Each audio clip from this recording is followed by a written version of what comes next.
For as the light of the morning cometh out of the east, and shineth even unto the west, and covereth the whole earth, so shall also the coming of the Son of Man be. Therefore sanctify yourselves, that your minds become single to God, and the days will come that you shall see him. For he will unveil his face unto you, and it shall be in his own time, and in his own way, and according to his own will. This is unveiling Jesus Christ. Hi, welcome to Unveiling Jesus Christ and another podcast dealing with the Come Follow Me curriculum. This week we'll be talking about Revelation chapters 6 through 11. There's a lot of material to cover, but before we get into it, I wanted to share an experience that I had while I was in the mission field. And the reason I'm sharing this is actually because this week my wife Jan showed me an excerpt of a talk that was given by Elder David A. Bednar about an experience he had as a young missionary serving in Germany. We were sort of next door neighbors.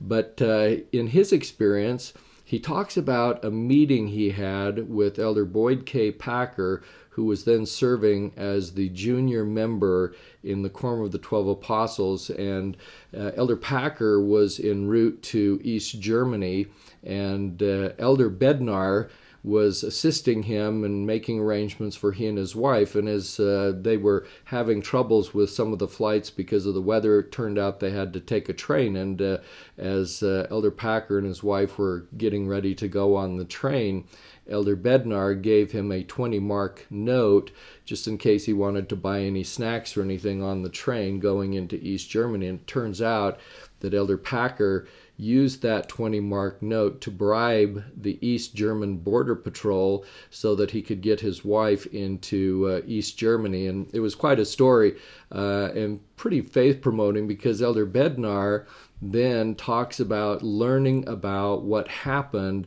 after that. That's all that Elder Bednar knew, was that he gave him a 20-mark note, but he later learned years later what had happened and the use of that note in bribing the guards going into East Germany. And the punchline of the account, and I'm certainly not doing it justice with my description of the facts, but the punchline of that experience was that David Bednar was teaching how you never know when inspiration is coming into your life. And sometimes you make decisions, sometimes you do certain things without ever realizing that you're being prompted by the Spirit and that there is a purpose even in some of the simplest kinds of things. And so that story got me to thinking about this experience that I had on my mission that was kind of exactly the opposite. I had an experience where I knew that the Lord's hand had been involved in literally saving my life and probably that of my companion. And to just help you out understand what's going on, my companion and I did a lot of traveling in the mission field, training missionaries, and on this one particular day. And so essentially we would have some pretty long days. We were traveling a lot, going out with the missionaries, teaching lessons, and then doing training, and so it was pretty laborious and kind of tiring. And so on this one morning, as we were traveling between towns, I was driving the vehicle, and I was getting a little drowsier than I should have been. It's kind of one of those things where when you get as drowsy as I was, that's the time that you really pull off the side of the road and take a break. But we're young, we're vigorous, we're trying to keep a schedule.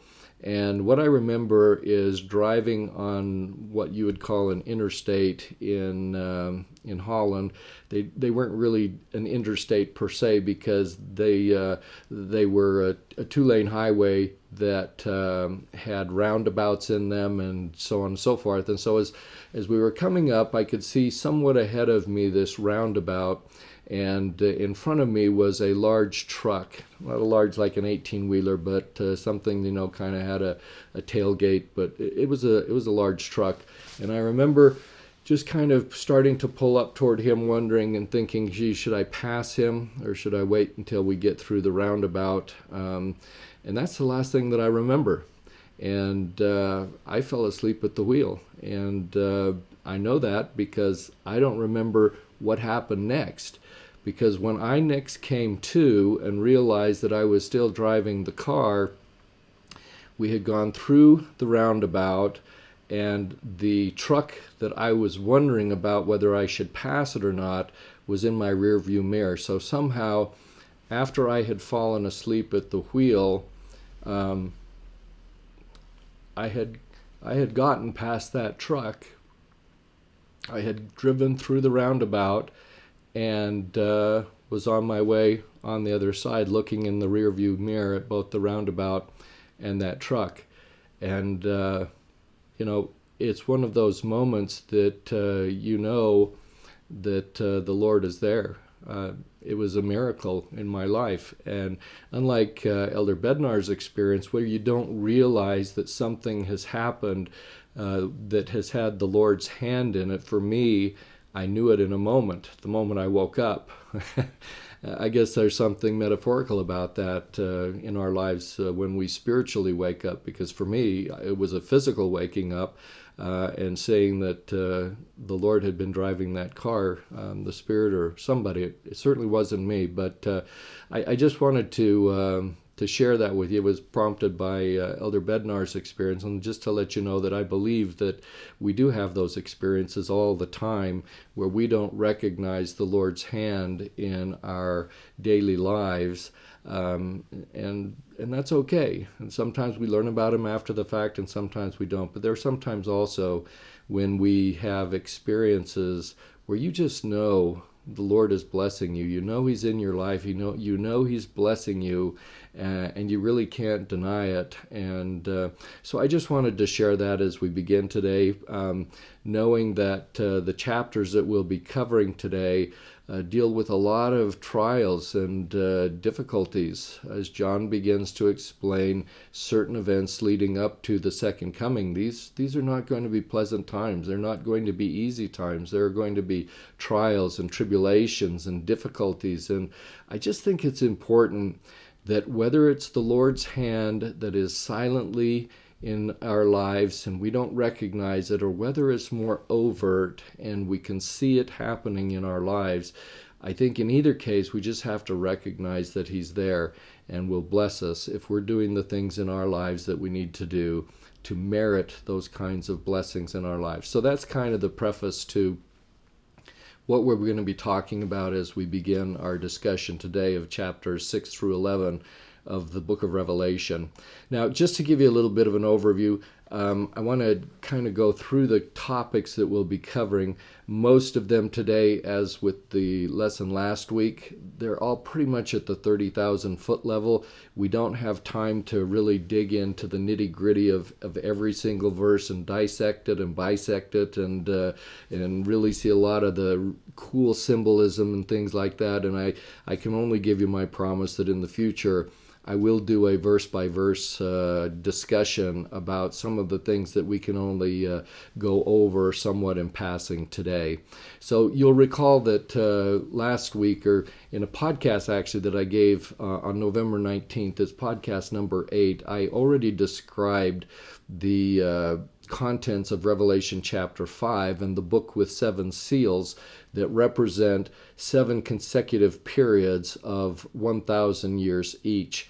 And so that's going to be important for you to just remember and to keep in mind, because today, as we begin our discussion of Revelation chapter 6, those seals now are going to begin to open, and we're going to see the history of events in each of the 7 seals that John began to have open for him as he goes through his discussion in the book of Revelation. So Revelation chapter 6 is going to essentially be the opening of the first 6 of 7 seals that ends with the question, who shall be able to stand?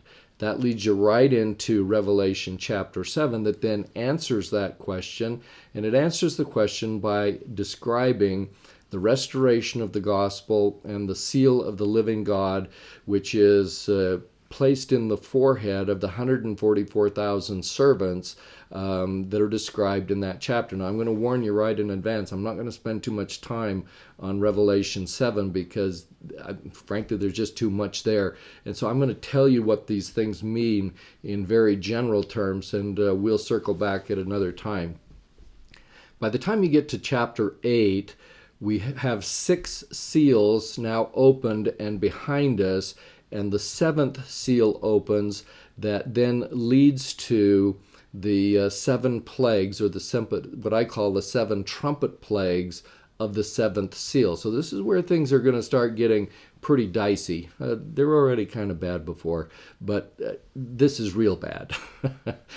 By the time we get to Revelation chapter 9, we get to the first and second woes that I'll explain to you in a little bit more detail what those are. In Revelation 10, we get to the midpoint of Armageddon and the symbolic description by John of the gathering of saints at Adam-ondi-Ahman and his little book mission that prepares the lost 10 tribes to be able to participate and attend the gathering at Adam-ondi-Ahman. And so we'll talk about that a little bit more. And then finally in Revelation chapter 11, we're talking about the last 3.5 years after the gathering at Adam-ondi-Ahman, a period which is generally referred to by most people as the Great Tribulation. And that's also the 3.5-year period of the ministry of the 2 witnesses in Jerusalem. And then we end Revelation chapter 11 with John's first introduction to the second coming of Jesus Christ. So as you can tell, that's a lot of information to cover, and that's why, unfortunately, we'll have to deal with it in somewhat of a abbreviated form at the 30,000-foot level. Now, I want to circle back for just a moment and talk about the 7 seals, which I already did explain in a podcast previously, but I wanted to just give you a little bit more of the significance of these seals and how rather incredible it is the manner in which John describes these 7 seals and some of the symbolism that are associated with them. Like so many of the numbers in the book of Revelation, everything has a meaning, everything has a symbol, and you can go back and check out my podcast that deals with numerology and symbols just to kind of lay the foundation for that. But in the case of these 7 seals, they're broken down into 2 parts. The first 4 seals run the 4,000-year period from the fall of Adam to the birth of Jesus Christ, and these are known as the 4 historical seals, which differ from the 3 prophetic seals that occur after the birth of Jesus Christ. And this separation between 4 and 3 adding up to 7 is pretty typical in the book of Revelation. That there are always these kinds of groupings. And so as we talk about these, I want to just give you an idea of some of the complex symbolism associated not only with the nature of the grouping, but also how one relates to another. So we're going to put up on the screen, for those of you who are watching this on YouTube, you should have on your screen a summary of the seals and how the first 4 seals and the symbolism of those first 4 seals then relate to the future symbols and events in the last 3 seals. So if you start with the first seal, which would go from 4,000 to 3,000 BC, the main symbol in this particular seal is the white horse. Now keep in mind that the first 4 historical seals are described using the symbolism of the 4 horses of the apocalypse that everyone is kind of familiar with. And these colors have meaning, which we would go over at a later time. But I just want to point out the similarities between the white horse of the first seal, which represents Enoch's triumph over evil,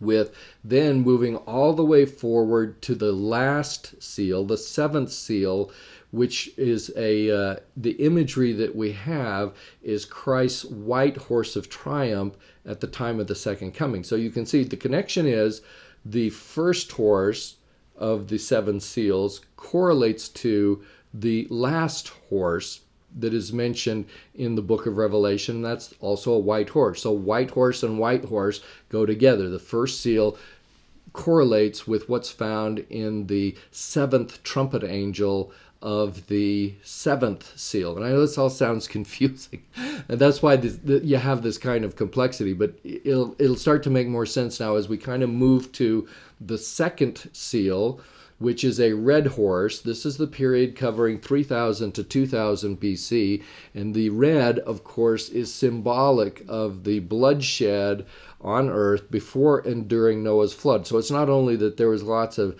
death and mayhem at the time of the flood itself, but you had a lot of bloodshed leading up to that point in time. And in fact, I'm sure you recognize that the last days in which we live are foreshadowed by the type of conditions that existed leading up to Noah's flood, in terms of the wickedness, in terms of the wars, in terms of the bloodshed, all of that. And so all of that's represented by the red horse. Well, guess what?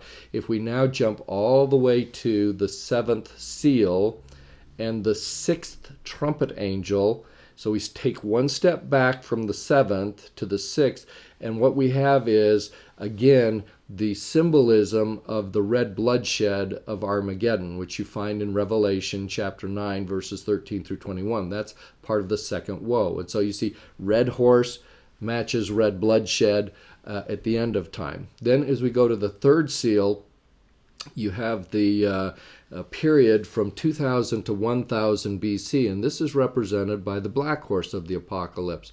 And the black horse represents physical death from the famines that existed during the patriarchal era, all the way from the time of Abraham down to the time of Joseph in Egypt. So this was a period of mass migration of peoples, and the Israelites in particular, who moved from place to place trying to save their lives because of the lack of food, and how they eventually ended up in Egypt, where they were saved because Joseph, the son of Jacob, had become second only to Pharaoh and had interpreted the dreams, etc., etc. And so what we have in the third seal is a black horse. Well, guess what? We now jump forward in time to the first woe in the seventh seal, and we again find the figure of a blackness, but this time, instead of being a physical famine, we have the blackness of spiritual darkness and spiritual famine that exists in the first woe as described in Revelation 9, 1 through 11. So you can begin to see how the first matches the last, the second matches the second to the last, the third matches the third from the last, and finally we come up to the fourth seal, which was the pale horse from the period of about 1000 BC to 1 AD. And this pale horse represents 6 spiritual conditions of the Israelites after Solomon's death up through the intertestamental period. So for this 1,000-year period, Israel was in bad conditions spiritually, and that's what's represented by the pale horse. So now, without me telling you, if you're already looking on the screen, you're getting a jump ahead, but if I don't tell you, we're going to have the pale horse experience in the last days, leading up to the blackness of spiritual famine and the spiritual death and spiritual darkness that will exist, that will then precede the red bloodshed of Armageddon, which will then precede the white horse of triumph at the time of the second coming. So you can see how the last matches the first, and et cetera, and it works back. So very, very complex symbols that are associated with these. But as you start to connect to the symbolism, you can begin to appreciate some of these subliminal messages and what John is really trying to teach us about things that are yet ahead of us, because there's the old saying that history has a way of repeating itself, and there's a lot of that going on in the book of Revelation. Okay, so that I just wanted to kind of share that with you, but we now need to move on and get into the details of the book of Revelation, dealing specifically with the sixth seal that we find in Revelation chapter 6. Now, it's important to point out that the sixth seal is 23 verses long, and it runs from Revelation 6:12 to Revelation 7:17. So those first four, or actually technically five, seals of the book of Revelation were described in the first 11 verses of Revelation chapter 6. And so that's a lot of territory to cover with 11 verses. You covered basically 5,000 years in the first 11 verses of chapter 6. And now, as we come to the sixth seal, which is the period covering from roughly 1000 AD to 2000 AD plus. I'm adding a plus sign on the end of that because you're sitting here thinking to yourself, hey, wait a minute, we're in 2023. What happened to the end of the sixth seal? We should be in the seventh seal. And that's true, except John explains why we haven't opened the seventh seal yet. And you're just going to have to hold on to your horses. You hold on to your apocalyptic horses because we will get there. But there is a reason why the seventh seal doesn't open right at the year 2000. And so you just need to understand, however, that in describing this sixth seal that John explains in 23 verses, it goes all the way from Revelation 6:12 through the end of chapter 7, which is Revelation 7:17. Now, I emphasize that because there are those who say that the sixth seal is described in Revelation chapter 6 and that Revelation chapter 7 is what they would refer to as an interlude.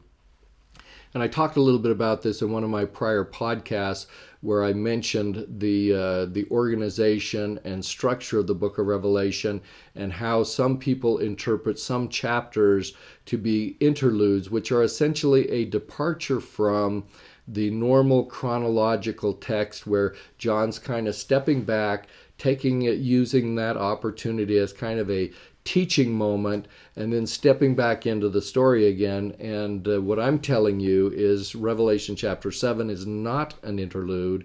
It is an integral part of the sixth seal. And I'll explain that in just a little bit more detail. Now, the thing that's really significant about the sixth seal is what happens at the end of the sixth seal. Because what it describes in those verses is a massive earthquake that it happens. And it almost sounds like when you start out in verse 12, it almost sounds like the massive earthquake is what actually begins the sixth seal. Because John describes how the sixth seal is open and then he sees this massive earthquake. But you have to understand that what John describes in each of the seals isn't necessarily happening at the begin, middle, or end of the seal. He's describing a significant event that kind of epitomizes or summarizes the lesson or the events that are most important of that particular seal. And so even though it starts out kind of sounding like this massive earthquake had occurred, at the beginning of the seal, it actually happens at the end of the seal. And we know this because when you get down to Revelation 6:17, after he has described the earthquake and its effects and everything, John says, his last question after he's described everything is, who shall be able to stand? That question then gets answered in Revelation chapter 7 by other events in the sixth seal that will prepare people for this massive earthquake that is to happen at the end of the sixth seal. Now, this question, who shall be able to stand, is kind of an interesting one. It kind of reminds me of the movie New in Town. It's starring Renee Zellweger, who was a corporate executive who was working out of Miami, and she's directed to go to New Ulm, Minnesota, to assist with automizing a food processing facility. When her first night at New Ulm, Lucy meets her secretary, by the name of Blanche Gunderson. And Blanche and Lucy were riding in the car together where they were trying to find a rental for Lucy during her stay at New Ulm. And Blanche is, of course, kind of a chatty patty and asking all kinds of questions. And essentially, Blanche finally gets to the point of asking Lucy, do you mind if I ask you a personal question? And Lucy responds, isn't that what you've already been doing? And so without missing a beat, Blanche then asks Lucy if she has found Jesus. And I think this question is the same question that John asks in Revelation 6:17 after the big earthquake. And he says, and he's asking this question because the earthquake hasn't happened yet. He's only described that it's going to happen. Then he asks, who is going to be able to stand? And that's kind of like Blanche's question to Lucy, have you found Jesus? Because I think the answer is the same. They sound like they're two different questions, but the answer, I think, is invariably the same. The people who shall be able to stand are those who have found Jesus. And that's what then chapter 7 goes on to explain is what does it mean and what do you have to do to qualify as a person who has found Jesus? Now, to just finish up with the movie, we couldn't leave out the answer to the question that was given by Lucy. After Blanche asks her if she's found Jesus, an irritated Lucy then says, I didn't know he was missing. And then she kind of starts laughing at her own joke. Well, here we are in Revelation 6 and Revelation 7, and guess what? It's no joking matter because we have people like that in the world today, don't we? Don't we? If you were to ask people, have you found Jesus? We have to define a little bit about exactly what that means. They scoff at it. They don't take it seriously. They make jokes about it. And that's the kind of experience that is going to lead people to not be prepared when these final events of the sixth seal happen. And when they do happen, and they realize they're not prepared, then they're going to wish that they had found Jesus. They're going to wish that they had found him because those that do find him, as John explains in Revelation chapter 7, are those who will be able to stand. So I guess the conclusion or the moral of this story, it's no joking matter. And that's kind of what Blanche found out when she was talking with Lucy, is she was a little shocked that anyone would joke about finding Jesus. But that's the world we live in today, and there you have your metaphor for today's for today's lesson. So at any rate, as we continue on, what you're going to find in chapter 7 that we really don't have time to cover is a description of the restoration of the gospel and the temple work that needs to occur during this period of the sixth seal. If you ever wondered why we're seeing such an upsurge in the number of temples that are being built, and why is President Nelson so focused on building all of these temples and making sure that everyone has access to a temple, you need to read chapter 7 carefully, and I wish we had time to go over it in more detail. But the short answer is because this is the great period of temple work. This is the period that prepares people to receive their temple covenants so that they can be able to stand with Jesus Christ on Mount Zion at the time of the second coming.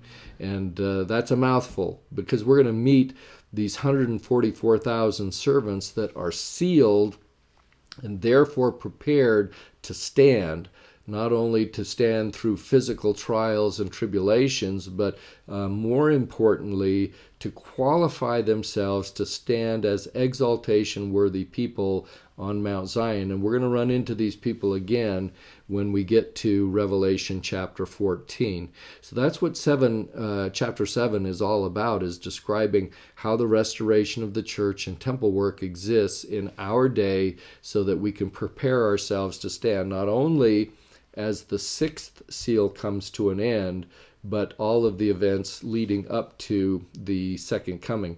Now, let me talk a little bit about this earthquake in a little bit more detail, because when you're looking at the great earthquake, you have to understand that there are several earthquakes that are described in the book of Revelation. And in Revelation 6:12 through 14, John gives us a specific description of this as follows. He said, quote, "And I beheld when he had opened the sixth seal."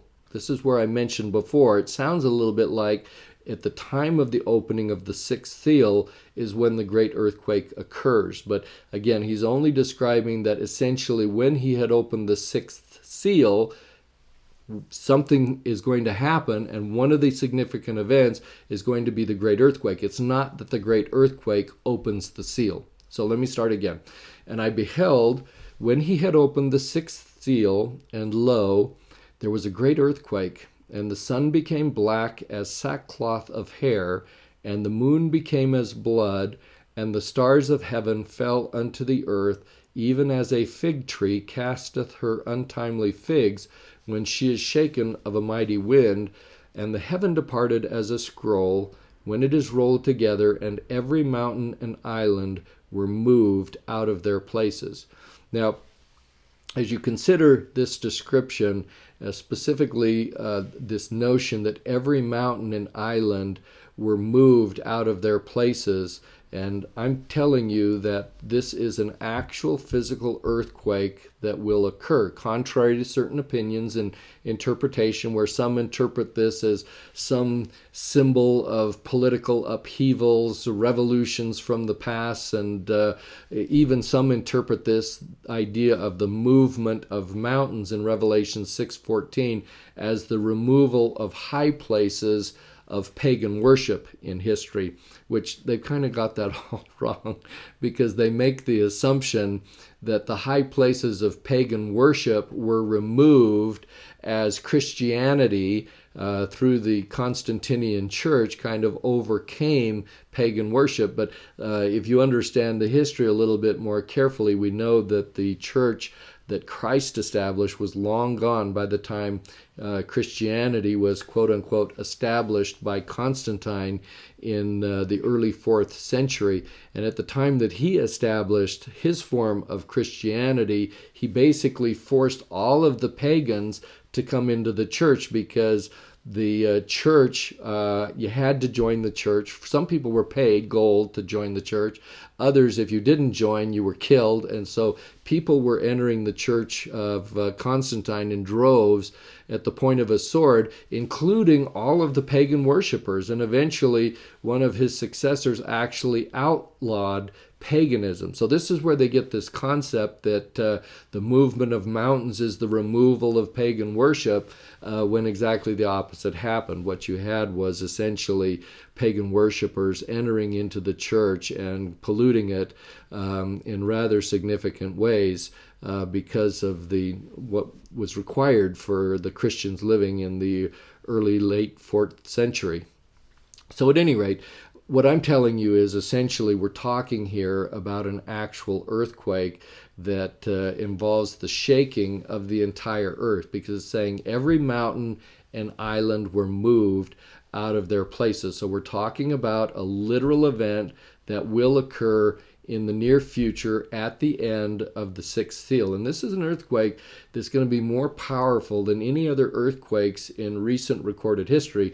And this is another reason why we know this earthquake didn't occur at the start of the sixth seal, which would place it in time at roughly 1000 AD. Well, they weren't keeping the best of records, but earthquakes and significant earthquakes were certainly something that people were tracking and were following. So we know, for example, when I was describing some of the history and events of the 7 cities in Asia Minor, I detailed some of the earthquakes that were recorded and were known in like 17 AD and how these cities rebuilt. So these are things that are recorded. And if we had an earthquake that big, somebody would have been talking about it, and there's none recorded in history around the time of 1000 AD or any other time where you literally had an earthquake that had sufficient magnitude that mountains and islands everywhere worldwide were being affected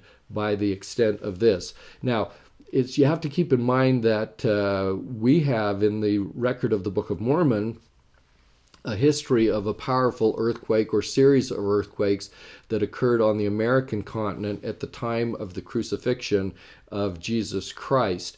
And so that earthquake was probably more powerful than the earthquake described by John in Revelation 6. But in the case of the earthquake at the time of the crucifixion, it was very isolated. In other words, only the Western Hemisphere was subjected to the effects of that earthquake.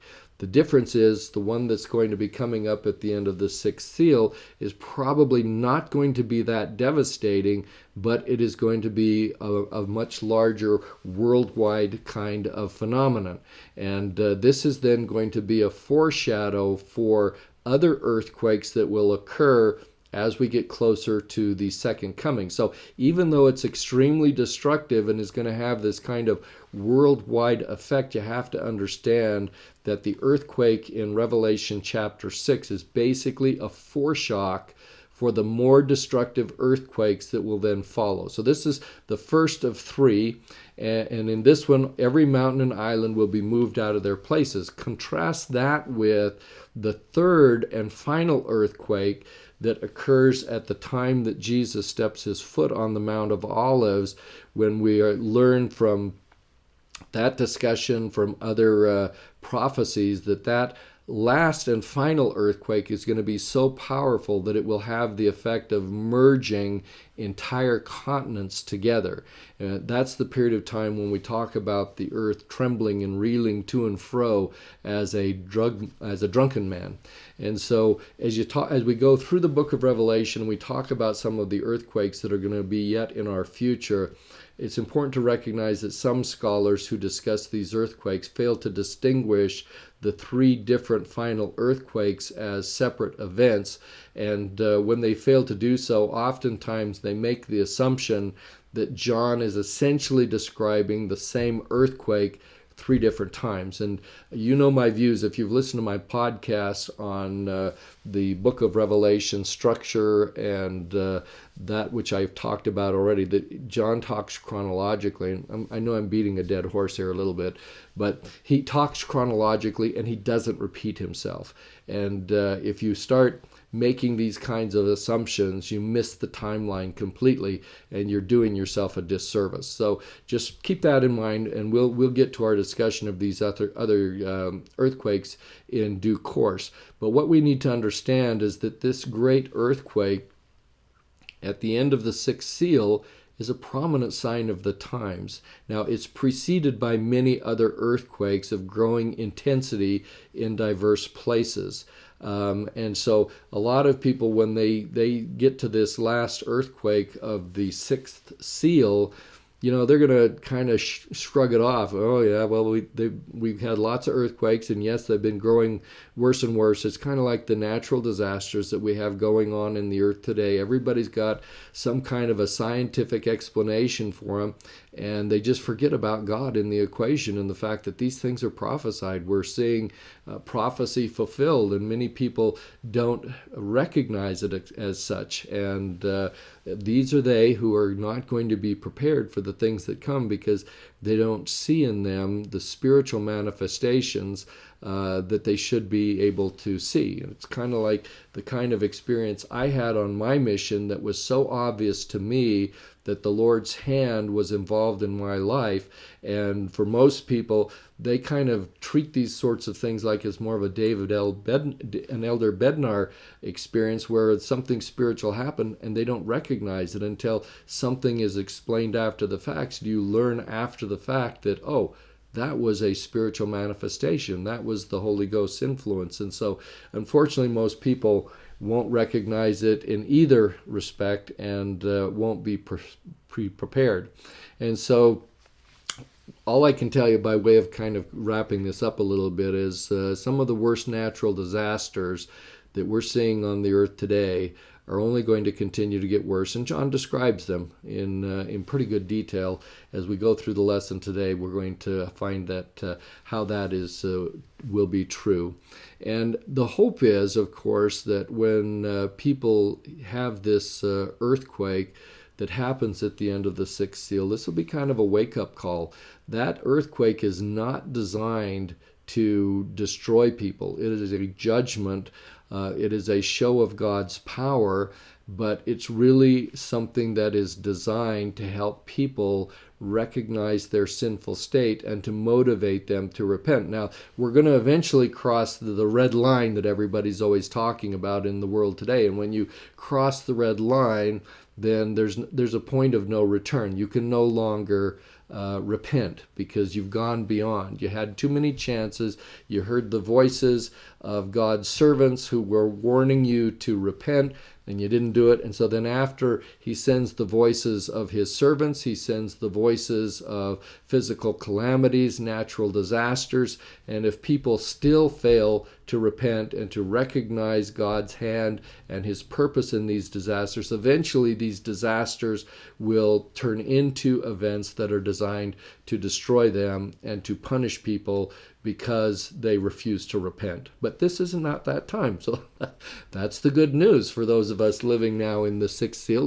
There's still time to repent. Even if you're hanging out when this great earthquake occurs at the end of the sixth seal, this will be something that will be a wake-up call and will allow people to recognize the things they need to do in their lives. Okay, so that's kind of some information about the sixth seal and about as much time as we have to be able to devote to it today. As we go on to Revelation chapter 7:1, keeping in mind that the last verse in chapter 6, that is 6:17, John asks the question, who shall be able to stand? Or in the words of Blanche, have you found Jesus, right? And so now here's the answer to the query, at least the start of the answer to the query. Revelation 7:1 says, and after these things I saw 4 angels standing on the 4 corners of the earth, holding the 4 winds of the earth, that the wind should not blow on the earth, nor on the sea, nor on any tree. Now, remember I told you a moment ago that technically speaking, we should have had the 7th seal happening by the year 2000. If each of the 7 seals represents a 1,000-year period of the Earth's temporal history, we go from 4 to 3 to 2 to 1, and then from 1 to 1,000, 1,000 to 2,000. Well, 2 answers. First of all, they're not exactly. They don't always fall exactly right on the millennial end or the millennial start. So you got to kind of disabuse yourself of that notion to begin with. The other thing is there's a logical reason that John explains why the 7th seal couldn't be open at the time of the year 2000. And this is where we get into that explanation here in Revelation chapter 7:1, because John sees these 4 angels standing on the 4 corners of the earth, holding the 4 winds of the earth, that the wind should not blow. In other words, these angels that are standing on the corners of the earth, they are withholding the 4 winds of destruction of the earth from blowing on the earth, the sea, and on the trees. And so John is explaining to us that even though it's time to open the 7th seal and to really begin the final culminating events leading up to the second coming, the word is the 4 angels have to stand down. Hold your apocalyptic horses, you 4 angels, because we have to essentially get the events taken care of that are recorded in the 7th chapter of Revelation before the destructive winds start to blow. So let's talk about these 4 angels for just a second, and I'm just going to kind of give you an overview of who they are and what they're doing. You've got the 4 angels that are basically the 4 restoration angels of the gospel of Jesus Christ. Doctrine and Covenants, section 77:8, confirms who these angels are. So Joseph Smith got to ask the Lord, who are these guys? And the answer from the Lord was, they are sent from God to whom is given power over the four parts of the earth, who have the everlasting gospel to commit to every nation, kindred, tongue, and people. Now, this is a significant answer because it tells us not only are these four angels, the four angels associated with the restoration of the gospel, but they are also have power as destroying angels. We're going to put them on hold, however, until they commit the everlasting gospel to every nation, kindred, tongue, and people. So what do you suppose, while we're in this period of delay, what do you suppose we're supposed to be doing with that time? And the answer obviously is that we need to be taking the everlasting gospel and commit it to every nation, kindred, tongue, and people. And that's not a new concept. We all understand that, hey, the Lord's not coming until the gospel is taken to all the world. That's what he told his disciples to do at the end of Matthew chapter 28. At the time of his ascension, he charged his apostles and his disciples to take the gospel to all the nations, baptizing in the name of the Father and of the Son and of the Holy Ghost. And we have that same charge today. And now John is telling us that until we have completed that charge, we have to hold the seventh seal in abeyance pending that work. All right. Now, the thing that's equally important, it's not just that the gospel has to go to every nation, kindred, tongue, and people. It's equally, if not even more important, that for those who accept the gospel, they also have to receive the seal of the living God to be able to stand at the second coming. In other words, those who receive the seal of the God won't be metaphorically blown away by the destructive winds at the end of the sixth seal, or by the destructive winds of judgment that will blow even more fiercely during the seventh seal. So that's what we're supposed to be doing. So it should come as no surprise to us that we're seeing temples announced in all parts of the world, because that's really, I sometimes think the only reason we really have the restoration of the gospel is just so that we can do temple work. Because really, if all we're interested in is getting converts to the gospel of Jesus Christ, our work isn't done until those people also receive their temple blessings, and one is not complete without the other. And so the fact that we have four angels identified in Revelation 7:1 is also symbolically significant. Again, the number 4 represents the world number. It represents a geographical completeness, and here that's made very clear that these four angels symbolize the worldwide scope of their mission in the four parts of the earth, and they stand with authority on the four corners of the earth to gather Israel from all the world. Now notice here we have the use of these four words: nation, kindred, tongue, and people. The use of these four words is again symbolic. The 4 is significant, and that demonstrates the worldwide scope of the work that they have to be doing. Now, it's also kind of interesting because the number 4 is used in a symbolic sense, and that's probably the true meaning of it, because we know if we look at them just in terms of the role that the angels had in the restoration of the gospel, there were more than 4 angels involved.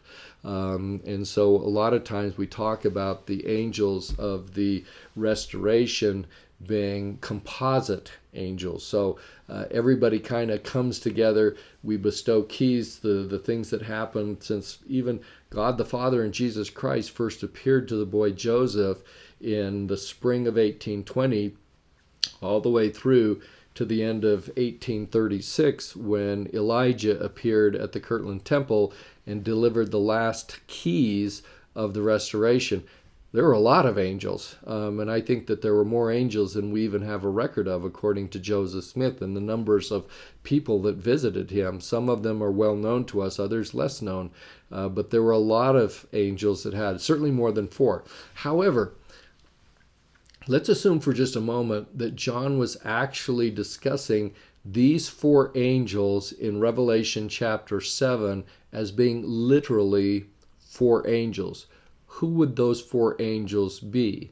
And the short answer is and must be, that would be John the Baptist, followed by Peter, James, and John in 1829. Now, why those four? Well, those are the four that delivered priesthood keys that allowed for the organization of the church in April of 1830. So John the Baptist, of course, brought the keys of the Aaronic priesthood. Peter, James, and John brought the keys associated with the Melchizedek priesthood and the apostleship, and bestowed them in each case upon Joseph Smith and Oliver Cowdery. Now, if you stop, think about who was the first to appear, we actually have the angel Moroni, who came 6 years before these visits by John the Baptist, Peter, James, and John. 6 years prior to that, in 1823, the angel Moroni shows up, and he's hanging out with Joseph Smith for like 4 years, instructing him, teaching him, ultimately showing him the location of the golden plates and delivering them into Joseph's custody. Now, what's interesting about the angel Moroni, of course, is he didn't restore any priesthood keys. He brought a lot of information and assisted Joseph with learning a lot of information, but he did not restore any priesthood keys. And therefore, if we want to assume that the four angels identified in Revelation 7:1 are four angels specifically, then it is and must be that those four would be John the Baptist, followed by Peter, James, and John, who gave their priesthood authority. So that's the extent of what I want to talk about in chapter 7. Again, we're not touching very much on the seal of the living God, the temple work that needs to be completed, and why it needs to be completed in the period of the sixth seal. And I'll circle back and we'll cover that in later editions of this podcast. So let us now turn our attention to chapter 8, which is the opening of the seventh seal. Now, here we begin to get an explosion of information as we now move into the seventh seal. So essentially, you'll keep in mind I told you that the first 5 seals were described in the first 11 verses of chapter 6. And then we had 23 verses to describe the events of the sixth seal found in Revelation 6 through the end of chapter 7. Now beginning in Revelation 8 and continuing through chapter 19, we have a description of the seventh seal in 211 verses. So needless to say, this is not a historical book. It's a book that is describing future events that explain and foretell events of the second coming. Now, the second coming will occur early in time in the seventh seal, but the second coming does not coincide with the opening of the seventh seal. We still have some business that we need to take care of. And the first thing that happens is we have this silence in heaven, followed by these deadly judgments that then intensify to the time of the seventh coming, to the second coming. And the seventh seal actually continues to the end of the 1,000-year millennium. And so it covers the millennium, but first we have to get through the second seal to enjoy the blessings of the millennium. And so let's start with Revelation 8, verse 1, which states, "When he had opened the seventh seal, there was silence in heaven about the space of half an hour." Now, again, we get some misinterpretations of what this silence in heaven is by various scholars, some of whom said that this is some period of earthly calm in past history, and they actually can give you the names of wars and when these periods of calm were, which we don't need to spend any time looking at today. But that's obviously not a correct interpretation because, as I've told you, these events are to occur yet future. The one thing I think we can say with some confidence is that after you have the worldwide calamities at the end of the sixth seal, including this major earthquake, I think there will be an actual silence that will correspond to a literal cessation of worldwide calamities on earth. And as support for this, I refer you to the destruction that occurred on the American continent at the time of the crucifixion. Remember, there were 3 hours when you just had this massive earthquake happening. And the thing that's recorded in the Book of Mormon is that there was this period of silence after that destruction, which was then followed by Christ's appearance to what is described as the, quote, more righteous survivors, close quote. Now, recognizing that the events of in America at that time are foreshadows for the coming of Jesus Christ, you see how they line up exactly. We have a massive earthquake, you have silence, and then you have Christ's appearance to the more righteous survivor. Happened at the time of Christ and his crucifixion. It will happen again at the time of the second coming. So this silence that we're talking about here in Revelation 8:1 is probably a literal kind of silence. And even though it is a literal science, silence in Scripture often has a theological meaning as well. Times of silence represent a time of spiritual renewal among the righteous, right? You've all had the temple experience. You go to the temple, you go sit in the celestial room, and unless you're like my family, we're all chatty patties. Most people go to the celestial room and they sit silently because it's a time of spiritual renewal.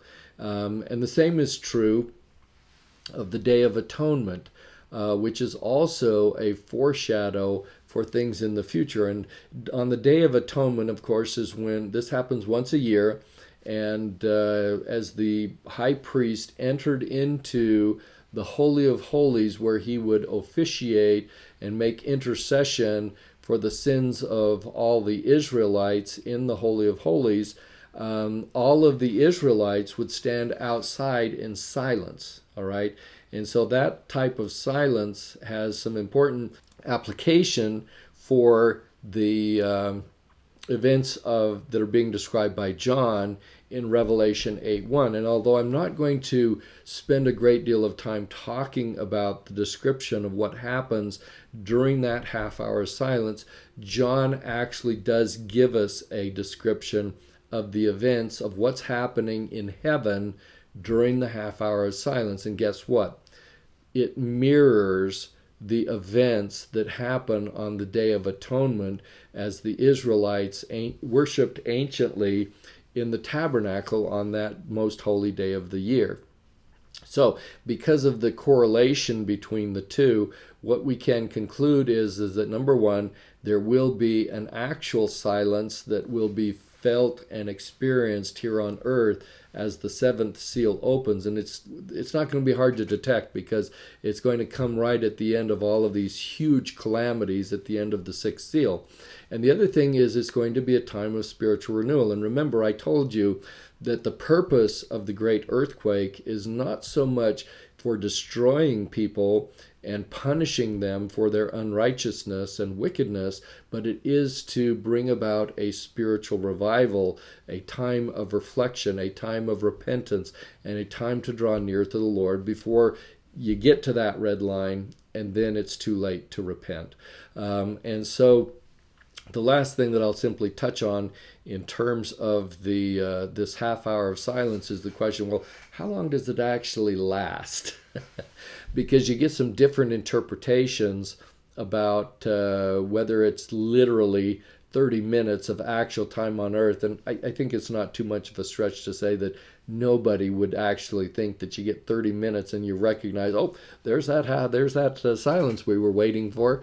But what it means is probably an indefinite pause that we will recognize upon the earth that will be long enough for the wicked to recognize this as an act of God before his judgments start to fall. So again, this is something that's going to benefit the wicked. And by wicked, I don't mean necessarily the really, really bad guys. I mean, they're going to be pretty hardened in their positions, but I'm talking about people who have been a little bit lackadaisical in their faith in God, who could be members of the church who haven't been as active as what they could have been, and now all of a sudden this will be for them a wake-up call. On the other hand, we do have some people who kind of have a mathematical calculation that this half hour in heaven represents 21 years on earth. And they premise that mathematical calculation on the fact that a day with the Lord is as 1,000 years on earth. And so you calculate, okay, a half an hour where one day is equal to 1,000 years, click, click, click on your calculator, and that's 21 years. That's where they come up with that. It has some appeal to it, but the premise is faulty, because what John is estimating here is a half an hour as an earthly measure. All right, so you have this half hour of silence, but it's a half an hour of earthly science, a measure, and it's symbolic. Okay, and if you kind of compare it to the worship on the Day of Atonement, the high priest, when he goes in to make the intercession, it's not going to last too much more than a half an hour or so. The only exception would be when Zechariah went into the Day of Atonement and had Gabriel come down and visit and announce that he was going to be a father. That took a little bit longer discussion. It says the people, you'll remember, were standing outside the temple saying, hey, this has taken longer than normal. What's going on in there? And so the idea of a short measure of time is very consistent with what John would have been familiar with as events associated with the Day of Atonement and the intercession that was made by the high priest when they entered the Holy of Holies on the Day of Atonement. So essentially, by way of conclusion, let me also add that the Doctrine and Covenants also describes a period of silence when the seventh seal is open in Doctrine and Covenants section 8895. Now these two half-hour periods of silence are actually two different periods. So in Revelation 8:1, we have a half an hour of silence that begins when the seventh seal is open. In Doctrine and Covenants 8895, it tells us that this half hour of silence occurs immediately before the start of the resurrection at the time of the second coming. So what that tells us, and what I know from my chronological understanding of events as described by John, these things actually happen years apart. And so we know that they're not the same period of half an hour silence that is being described, although some think that they are.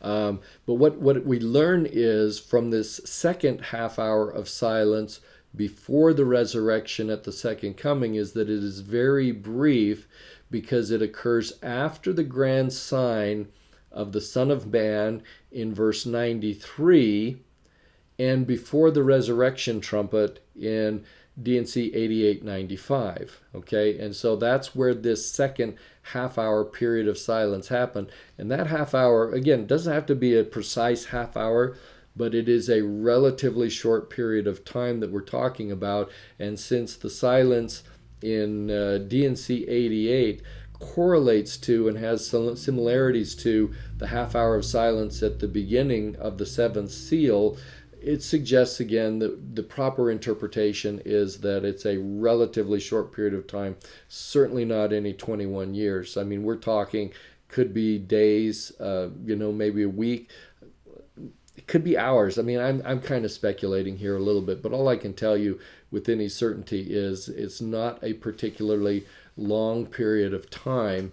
And after you get through that half hour of silence, where essentially what you have is a preparatory period where the 7 trumpet plagues or judgments that are going to then be cast out upon the earth. And that's what begins in Revelation chapter 8, are the trumpet plagues. And again, we're going to see this, what I described earlier when we talk about the number 7, how it gets broken down into 4 and into 3. And in chapter 8, we get the first 4 trumpet plagues that happen, that are grouped together as a group. And then by the time you get down to Revelation 8:13, we're now down to the last 3 trumpet plagues, and they get treated entirely separately. So they're a distinct group.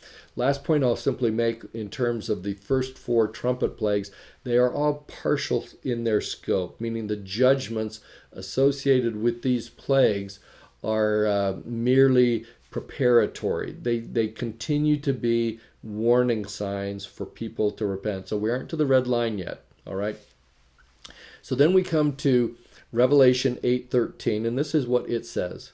And I beheld and heard an angel flying through the midst of heaven, saying with a loud voice, Woe, woe, woe. Now, I just have to stop here. When you get 3 woes in a row, that means pay attention. It's going to get ugly. Okay, so at any rate, John hears this loud voice, Woe, woe, woe, to the inhabitants of the earth by reason of the other voices of the trumpet of the 3 angels which are yet to sound. And so what he's saying here is you've now had 4 trumpet plagues that have occurred, all partial in their scope, but pretty bad. But now we're getting to the serious stuff. And so we're going to have 3 woes. The first woe corresponds to the 5th trumpet angel. The second woe corresponds to the 6th trumpet angel. And then the third woe corresponds to the 7th trumpet angel. And I've explained in prior podcasts how these 7 seals gets broken down into 7 trumpet angels, and how 7 trumpet angels then get broken down into 7 vial plagues. And then when you get down to the 7th vial plague, it explodes into 7 other kinds of things and plagues. And so all of these things have this kind of correlation. But all I can tell you is these trumpet plagues are kind of the wind-up to the second coming.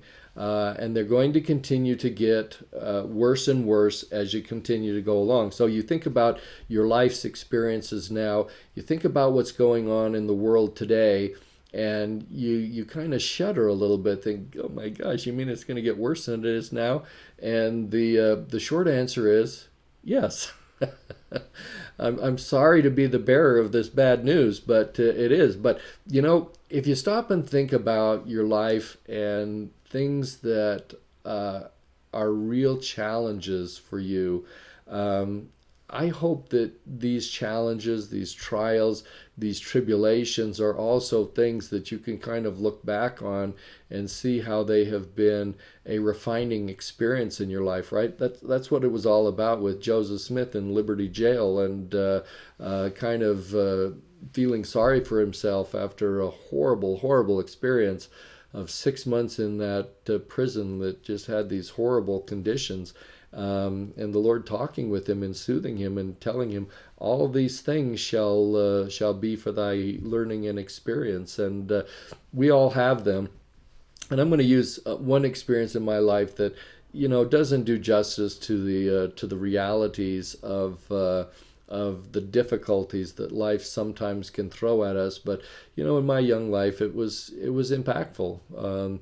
And I'm describing here the time when I went into the Marine Corps after I graduated from college in 1984. And so I was newly married in January of 1984, and got to spend those first 5 or 6 months in marital bliss with my wife. And then the next thing I know, because I had signed up to go to Officer Candidate School in the summer of 1984, we were pulled apart for a 10-week period while I went back to Quantico, Virginia.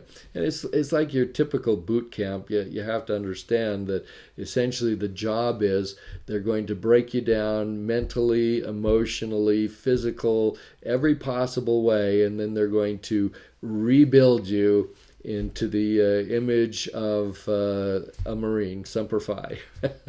And so, it was a challenging experience on many levels, but there was a lot of funny things that kind of happened along the way that I wanted, I'm digressing here just just a little bit here. But I remember we were kind of preparing for inspections. So periodically you'd have these inspections. And, I mean, we were all the scum of the earth. We couldn't even refer to ourselves in the first person pronoun. Instead of saying, who I am, I'd have to say the candidate is. I was candidate Cassinet. I wasn't John Cassinet.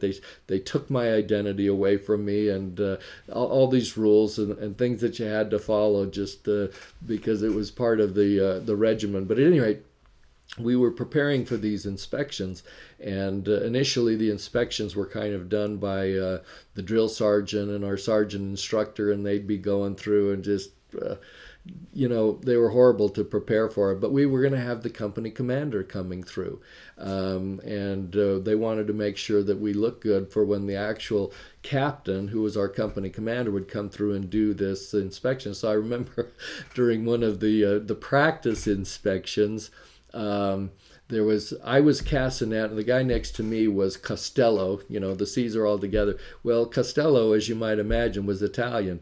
I mean, he could shave, and it would look like 30 minutes later he had a 5 o'clock shadow. And so they were always pounding on him. Costello, you can't come to inspection with 5 o'clock shadow, and screaming at his face just inches away. And so they were pounding on him for that. I remember another time. Now, keep in mind, in my particular company, there was a number of us who were getting ready to go to law school. So I went into officer candidate school, had my acceptance to law school, and the plan was that if I made it through officer candidate school, got my commission, I would then go off to law school for 3 years, and then eventually report back on active duty. Well, I was the same with a number of them, and there was this other guy who I will never forget. His name was Jansen, and he got so flustered during the inspection. The drill sergeant's just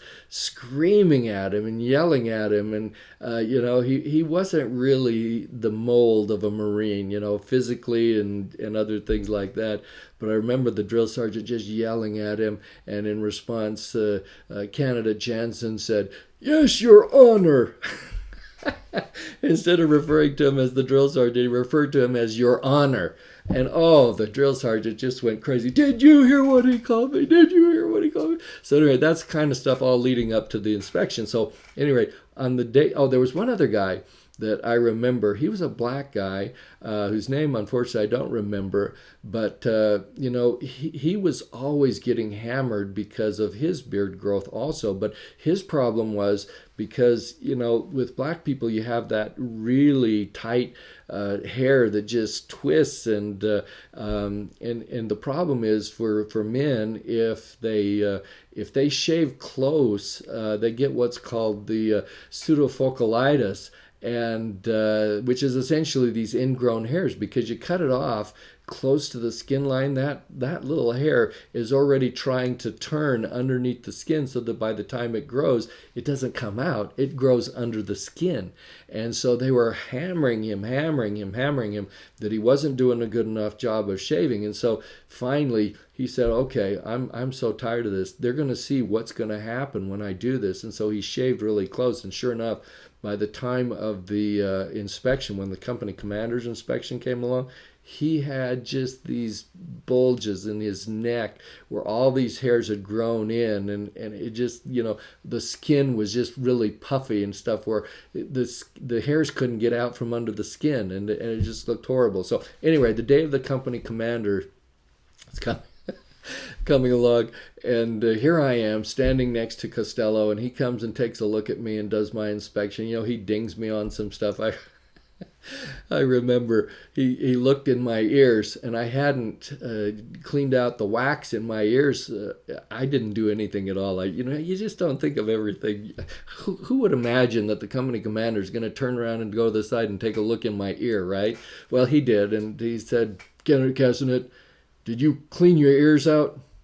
"No, company commander, but the candidate will do so." And so at any rate, he dings me on some stuff. Then he comes next door to Costello. Now, Costello on that day was so nervous about having a 5 o'clock shadow that a half an hour before the inspection, he's in the latrine shaving and shaving back and forth, just trying to get every possible stubble out of this very heavy beard growth that he has. By the time the inspection starts, he's got all these little blood spots all over his face because he was shaving so hard. And so the company commander goes next to him after leaving me, takes one look at candidate Costello. He says, "Candidate Costello, do not come to an inspection with blood on your face." And so that was his experience. So the other guy, the black guy that I was mentioning to, whose name I can't remember, by the time of that inspection, because he had shaved so close, his neck was just horrible. And, the company commander was really a pretty good guy. He could see what was going on. And he just told him, "You need to go to medical bay and you need to get a chit about your shaving." Which all of us were saying, yeah, take it to the drill sergeants who made him shave and everything like that. But at any rate, I've told you too much about this story anyway, but my Marine Corps experience is we had these kind of humorous things happening. At the moment, they weren't so humorous. Costello was pretty humorous and Jansen, but it was hard. They broke you down, and some of the experiences that I had is just like, man, am I going to survive this? What am I putting myself through? Is this really all worth it?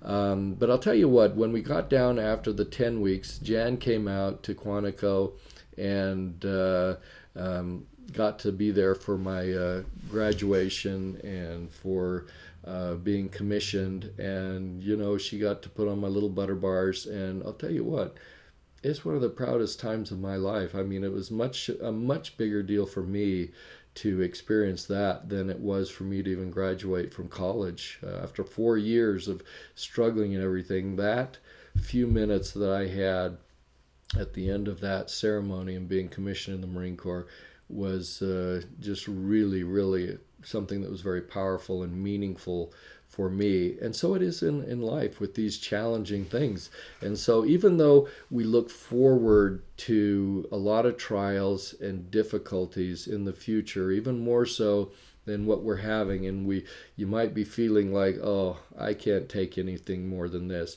Trust me, when you get to the end of these trumpet plagues and the vial plagues and the second coming, and the Savior is there saying, "Well done, thou good and faithful servant. Thou hast been faithful over a few things. I will make thee a ruler over many things." That will make it all worth it. And suddenly, the challenges and the difficulties and the trials that have gotten you there, they're going to evaporate. And what you remember are these really great experiences of standing for inspections and seeing some of the funny things that happen, the things that are most trying. Somehow you find the silver lining in them, and I think that's the way that it can be for you as we move into the future. So we got to move on. So as we come to the end of the 8th chapter, we move now into chapter 9. This is where we begin these 3 woes that the angel announced in Revelation 8:13. Remember, he announced 3 of them. The first woe is the 6th trumpet angel, and Revelation 9:2 says this about that first woe. He says, "He opened the bottomless pit, and there arose a smoke out of the pit as the smoke of a great furnace, and the sun and the air were darkened by reason of the smoke of the pit." Okay, now that we've kind of looked at this verse, let me elaborate just a little bit on its meaning. First, we need to understand that the first woe begins when the 5th trumpet angel opens the bottomless pit, which is a synonym for the word hell. You also need to understand that when it's talking about this smoke billowing up out of the pit and the sun and air being darkened, we're really talking about the hosts of hell being unleashed on earth. And what I mean by the hosts of hell are those unembodied and disembodied spirit sons of perdition. Now, let me further break this down and talk about what do I mean by unembodied spirit sons of perdition. This group consists of those spirits who followed Lucifer in the premortal existence when he rebelled at the time of the Grand Council in heaven. And because of their rebellion, they were denied physical bodies and never have the opportunity of being born into this life and receiving a physical body. Therefore, they are and will always remain as unembodied spirit sons of perdition. The other group that we have, who include the hosts of hell, are those who would be the disembodied spirit sons of perdition. These are people who managed to keep their first estate and therefore were physically born into this life with mortal bodies, but then during the period of their mortal probation, they committed the unpardonable sin and therefore were denied the right to be resurrected into a kingdom of glory. They will be people who end up in outer darkness, or what we call the lake of fire. During the time period before their physical resurrection, they are disembodied spirits, as is anyone who dies, and before they're resurrected, they are a disembodied spirit, meaning they once had a body, they were embodied, but when they die, they're disembodied. So these spirit sons of perdition who are disembodied are people who were mortal sons of perdition by having committed the unpardonable sin during their lifetimes. And these, together with the unembodied spirit sons, are unleashed on earth with great power during this first woe, when the bottomless pit is opened and they come out and wreak lots and lots of havoc. And you've got this spiritual darkness that is described in this verse. It's like spiritual blackness, right? And that corresponds to what we talked about a minute ago, may have been more than a minute ago, when we were talking about the horsemen of the apocalypse and how you had the black horse representing spiritual famine or physical famine. Here we are now with the first woe, correlating to that with this blackness from the pit, and the fact that we have these evil spirits coming up from hell. Now, you've heard the old saying, I'm sure, that whatever goes up must come down. And that's also true of these evil spirits that will be unleashed from the bottomless pit during the first woe. At some point in time, they have to go back again. What goes up must come down. And what I mean to say by this is, when we get to the point of the second coming and the earth is going through this cleansing process, it's not only a physical cleansing of the earth that has to occur, there has to also be a spiritual cleansing. If we got all these spirits running around who are really bad guys, we got to get rid of them. They've got to be put away, because they can't continue to exist on the earth during the period of the millennium. And so essentially what it means is, as we talk about the events leading up to the second coming, there are going to be physical cleansing, things like Armageddon, physical bad guys, sons of perdition. I'm talking now about mortal sons of perdition, and telestial people. We're all familiar with those prophecies that talk about they can't continue to survive after the second coming, and so the earth will be physically cleansed of them. Then we have these evil spirits, some of which have been around since the time of the earth's creation, when the unembodied spirit sons were cast down on earth with Lucifer. And then we got disembodied spirit sons of perdition who have also been upon the earth. Well, we got to get rid of those guys too. So there are two fronts that we're fighting as we approach the second coming. One is a physical front, and one is a spiritual front. And we'll have to go ahead and talk about that in more detail as we get to it. Now, one other thing that we know about is that as we approach the first woe and then continue on to the second woe, these latter-day signs of the times are going to increase in their intensity and in their fulfillment. And these evil spirits that are released during the first woe are going to have great power, much more power than they have today, to influence people and to spread spiritual darkness across the earth. And as they do so, that's when we get this spiritual darkness like a dense smoke from a great furnace. And as that happens, the other thing is that as darkness increases upon the earth, well, you can't have light and dark in the same place. And so on the earth as we know it, the light of truth and the light of Christ are going to continually and increasingly withdraw from the earth among these wicked peoples who will choose darkness rather than light. This is the period of time that we talk about when we're talking about this gross wickedness and massive corruption and peace being taken from the earth and the devil having power over his own dominion. All of these things are things that are going to begin to increase with exponential effects as we go into the first woe. But keep in mind that even as bad as it's going to get during the first woe, it's simply a prelude to the much greater wickedness that is going to happen as we continue on into the second woe. And it is these kinds of things that will bring us to the brink of Armageddon as we go through there. Now, the spiritual darkness that you have of the first woe is basically symbolically synonymous with Lehi's mists of darkness. So you have this darkness that in 1 Nephi 12:17 it says, "It blindeth the eyes and hardeneth the hearts of the children of men, and leadeth them away into broad roads, that they perish and are lost." So Lehi's vision confirms that many mortal souls will be lost spiritually during the first woe. And that's going to include many apostate people from within the church are going to qualify themselves to become mortal sons of perdition. And, you know, there's somewhat of a debate among scholars within the church. Are there going to be only a few apostates? Are there only going to be a few mortal sons of perdition? And I agree with Elder McConkie, Bruce R. McConkie, says there's going to be a lot of them.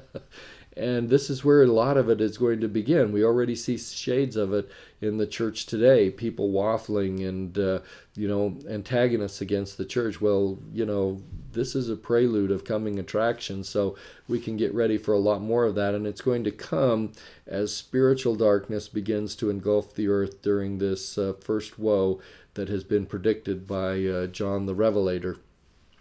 On the other hand, and the good news is, I don't want you feeling like I'm just totally pummeling you all the time. The good news is that this will also be a time when the Lord shall reign among his righteous saints in Zion. They will stand in holy places, and they will be spiritually preserved. And that's one of the reasons why the sealing process is so important during the period of the sixth seal. And what I didn't describe from chapter 7 is essentially this promise of having your spiritual life protected against these kinds of evil influences, when even the elect will have a tendency to be at risk. And so I believe that even as the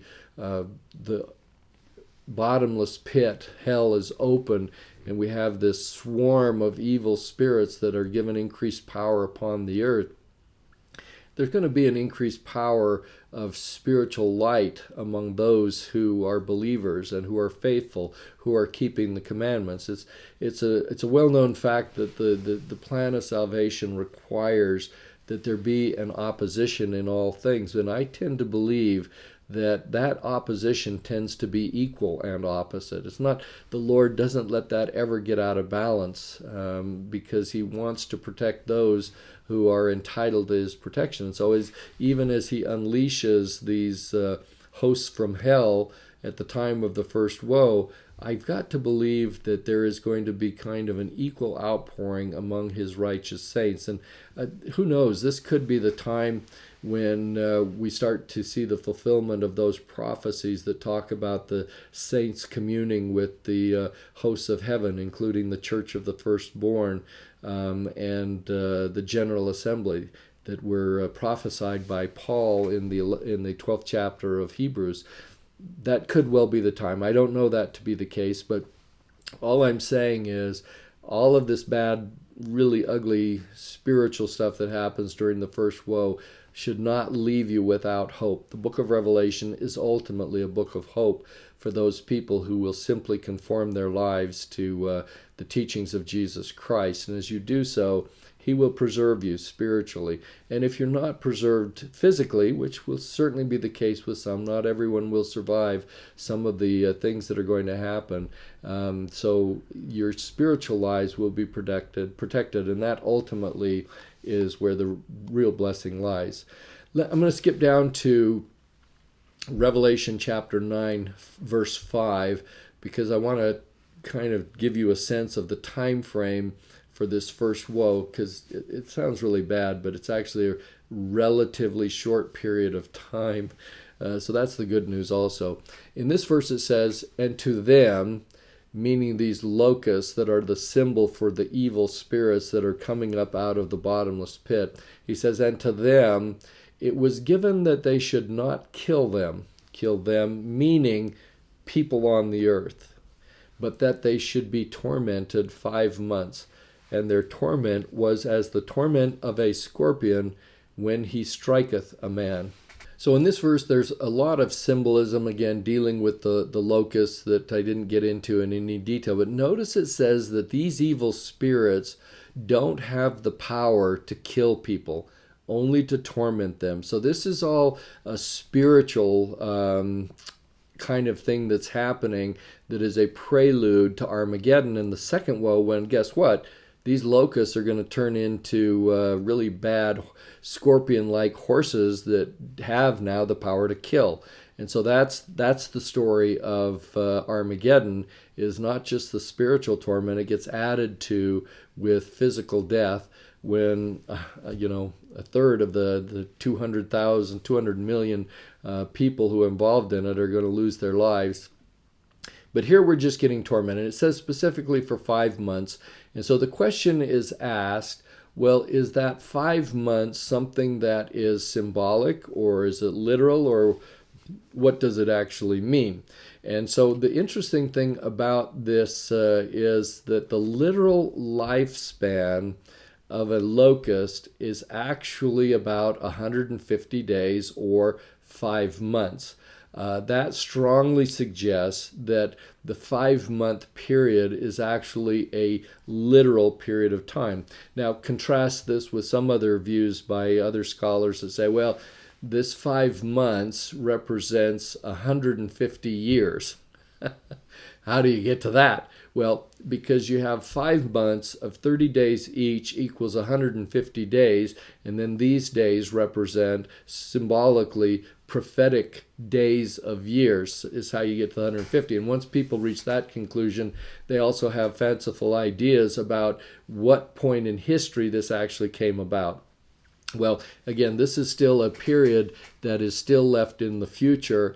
I subscribe to the idea that the period of time is probably roughly 5 months, meaning the actual span of the real locust, and there are many other scholars who subscribe to that idea. And even if it's not a literal 5 months, it's probably still representative of a relatively short period of time. So even though we have this spiritual malignancy during the period of the first woe, is something that's going to be relatively brief. So we can put up with anything for 5 months, am I right? Okay. But the bad news is it's only going to last for 5 months, and then things get worse. So sorry to be the bearer of bad news again.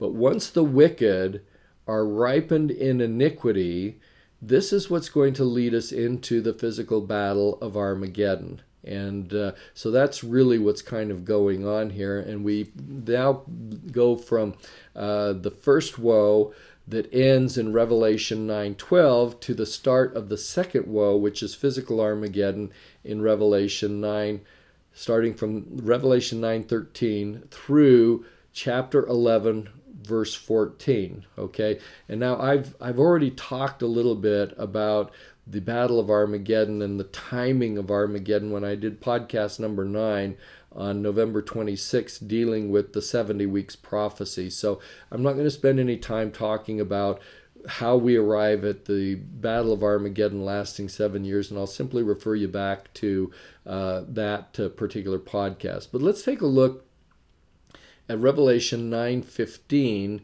that says, quote, "And the four angels were loosed, which were prepared for an hour and a day and a month and a year for to slay the third part of men."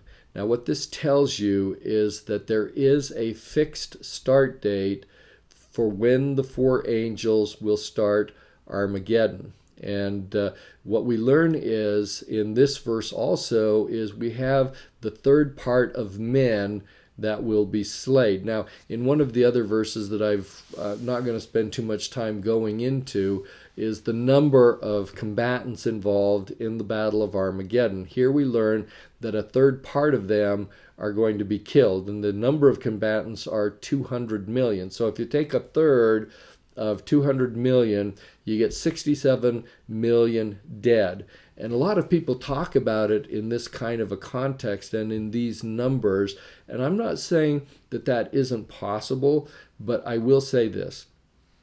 All three of these numbers, meaning the third part, the 200 million combatants that are involved in the war, these are symbolic numbers. They have a great deal of symbolism associated with them. So let's not be too hasty to start doing the math and saying, oh my gosh, during Armageddon, we're going to have 67 million people who have died. And well, if you look at the 7-8 billion people, you kind of get wrapped around the axle on these kinds of things a little bit. And I don't think that that was really John's purpose. He's trying to share with us a concept. And what you have to understand, that I won't have time to get into too much, but let me briefly explain why these spiritual numbers are important in a symbolical sense, because what it means is that we're talking about a grouping of people. This number 1/3 comes up in lots of contexts. How many sons of perdition rebelled in the premortal existence and followed? Oh, yeah, you're right, 1/3. So does that mean 1/3 precisely? Well, what it means is you have this group that is part of a whole. One part of a whole, and that tends to be what we're talking about here. And it becomes more clear that the 1/3 that is being talked about in the context of John's verses here are the mortal sons of perdition that commit the unpardonable sin in this life and therefore will receive no forgiveness in this life or in the next. And so you say, well, where do we come up with this idea that the 1/3 killed during Armageddon are mortal sons of perdition? And keeping in mind that we know that by the time the second coming rolls around, we got to get rid of the mortal sons of perdition, but we also have to get rid of telestial people. Now, even as there is an order of resurrection, as there is an order of creation, there is also an order of destruction. The Lord is very orderly in these kinds of things, and He actually tells us right here in the book of Revelation that He's going to destroy the wicked from the earth in the group to which they belong. And how do we know that?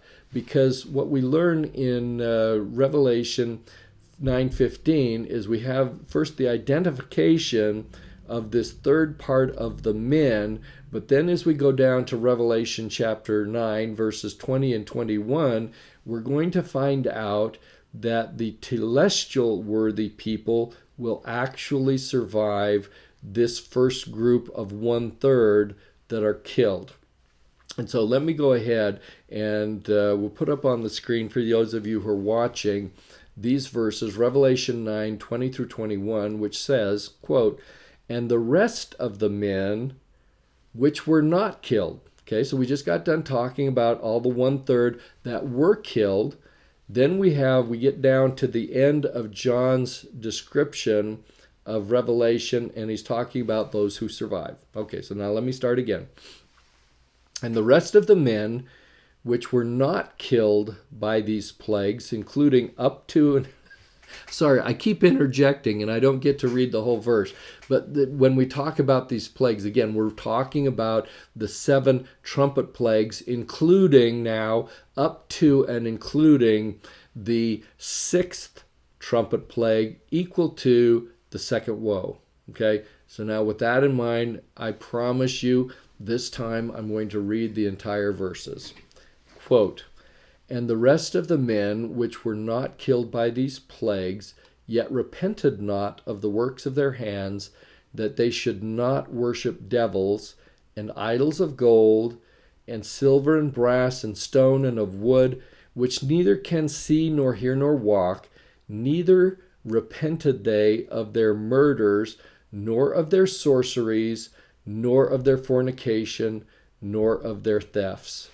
All right, so you'll notice in this verse we have 4 classes of surviving sinners, which correspond with 4 classes of the telestial people identified in D&C 76, verses 103 through 104. That is murderers 1, sorcerers, fornicators, and thieves. That's 4. Now this world number 4 expresses their universal presence throughout the world. So John is using names or identifiers for this group of evil people, but the 4 is specific to the world number 4 for that reason. So you can go back and listen to my podcast on October 29th on numerology to get more information about this world number 4. But essentially what he's telling us here in very specific terms is he's telling us that celestial people will survive this battle of Armageddon to the very end. Okay, and so the people that don't, therefore, have to be the sons of perdition. And so they're the ones that are the part of the 1/3. It's not a numerical third.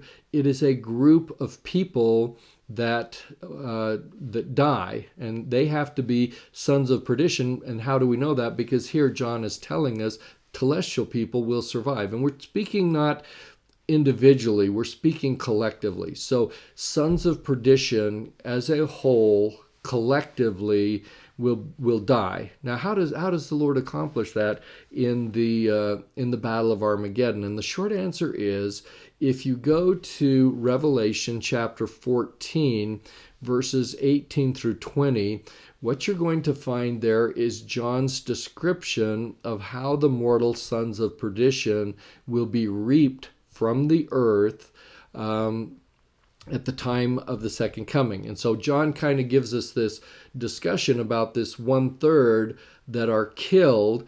And then later on, several chapters later, he actually gives us a description of the reaping that will take place, the harvest, the tares, and the things like that, and how that occurs. And so when I get to that chapter in a moment, we'll talk a little bit more about that. But again, it's one of those things that we're going to have to kind of approach it at the 30,000 foot level, because we don't have time to dig into it all right now. But just understand that before we get the sons of perdition, or before we get to the telestial people, we're first going to destroy the mortal sons of perdition. They will die collectively as a group no later than the end of the second woe. Okay, but we still have more time to go, right? And so what happens is we've got another third woe coming. Well, guess what, you telestial people?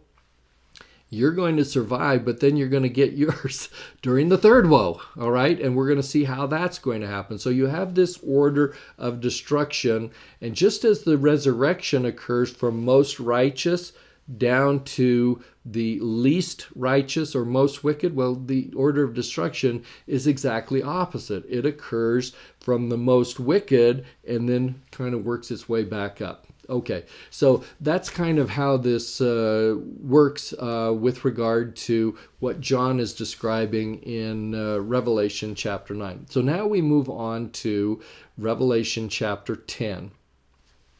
Most scholars say that this particular chapter is an interlude because as you come to the end of Revelation 9 and these verses that we just discussed, it sounds like, oh, well, that's the end of Armageddon.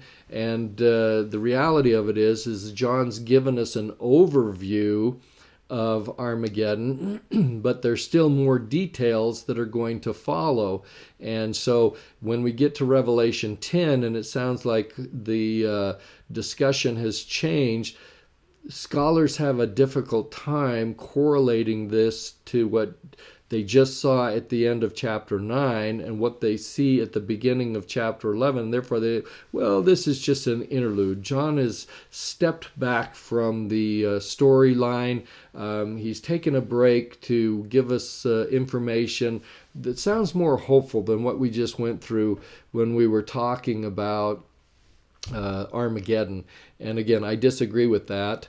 You can go back to podcast number 4 and get more information about that. But essentially, my conclusion is that the information in Revelation 10 is a description of the gathering of saints at Adam-on-Diamond in Missouri, which occurs at the midpoint of Armageddon, which would be 3.5 years.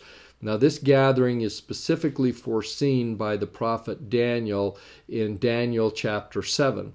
And so if you read Daniel's account, and you probably know enough about what's going on at the gathering of Adam-on-Diamond to know that when I tell you that chapter 10 is a description in somewhat symbolic terms about that gathering, you're going to sit there and say, yeah, that sounds like the most natural thing in the world. So let me just talk about it in these terms. We know that the gathering at Adam-on-Diamond is a secret and sacred gathering that will occur prior to the second coming of Jesus Christ. All of the key holders who have lived upon the earth will be there. So it's going to be mortal people, it'll be resurrected people, probably people who have been translated.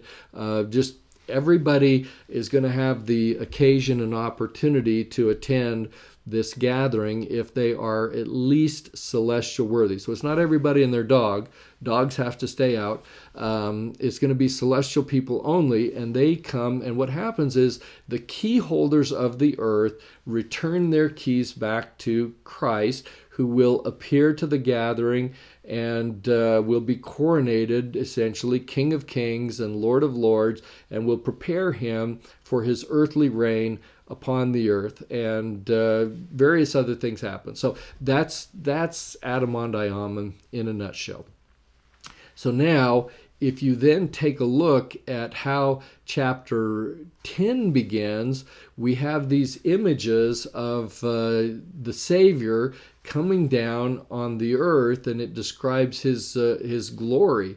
And again, I wish I had more time to go through this today, but I will circle back and we will cover these verses and this information in great detail. But having told you that chapter 10 describes the gathering at Adam-on-Diamond, I would simply encourage you to go back and read chapter 10, specifically the first 7 verses, and assume that that's what it's talking about. And when you just tie those two things together, then all of a sudden you're going to find yourself reaching the same conclusion I did one day as I was studying. It says, oh my gosh, that's Adam-on-Diamond. It can't be anything else. It fits the time frame and everything described about what's going on and Jesus's appearing at that time. It can't be anything else. All right. And so then you can also, if you want to get more details about Adam-on-Diamond, go ahead and read Daniel chapter 7, verses 22 through 27 in particular, which also describe the Adam-on-Diamond gathering. And so you read those two things together, That is verses 1 through 7 in Revelation 10, and those verses from Daniel, and all of a sudden you start connecting the dots, and whoa, it seems pretty obvious. Now, the last part of chapter 10 is a description of what I call the little book mission that was given to John as he had his vision on Patmos Island in 96 AD. Now, the prophet Joseph Smith actually was curious about what that's all about. And so in Doctrine and Covenants section 77, he asked the Lord the question, what's going on?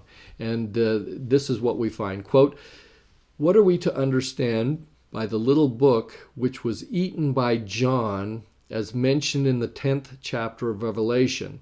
Answer, we are to understand that it was a mission and an ordinance for him to gather the tribes of Israel." Close quote. In essence, this was a commission that was given to John when he was receiving his vision on Patmos Island, that he was to go and minister among not just the tribes of Israel, not like the dispersed tribes that we're gathering today as they come into the gospel. We're talking here about the lost 10 tribes of Israel. And this is confirmed in multiple different ways.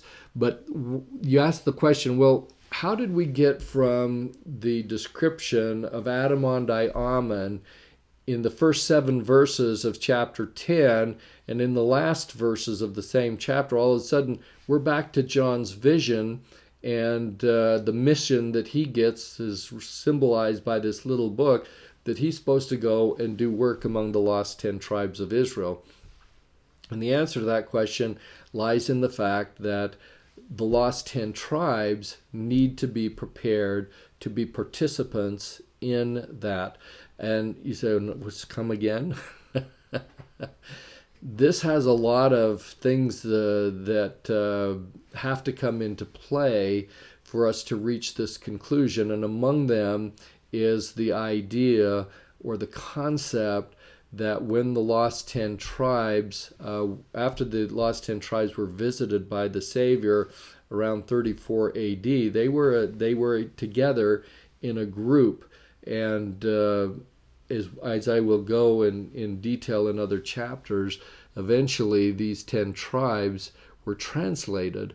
And they will return from the north in their translated condition at the second coming, but before they do that, they will also come to Adam-on-Ammon, and John's mission was to prepare them for that eventuality. And that's why the little book mission is specifically mentioned in chapter 10, because chapter 10 is the chapter that is devoted to the gathering at Adam-on-Ammon. And so you see, when you start to connect these dots a little bit, all of a sudden it makes perfect sense. And none of this is an interlude. John isn't simply departing this chronological account and bringing in extraneous information that doesn't have any application. It's highly relevant to what he was talking about at the midpoint of Armageddon.